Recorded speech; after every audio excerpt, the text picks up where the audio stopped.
So when I rock hound, I see a lot of things on these small creeks and stuff when I'm trying to find the correct rock.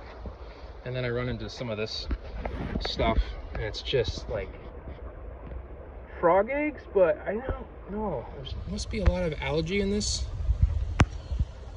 Check that out. That's just, I've never seen something like that. It's interesting.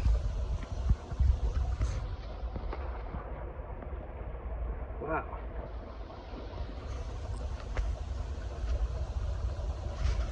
And then it's gorgeous over here, but the still water definitely has things, the whole ecosystem. It's really rather fascinating. Mind you, we're out in the middle of nowhere, so it's perfect. Gotta love Earth's mysteries out here.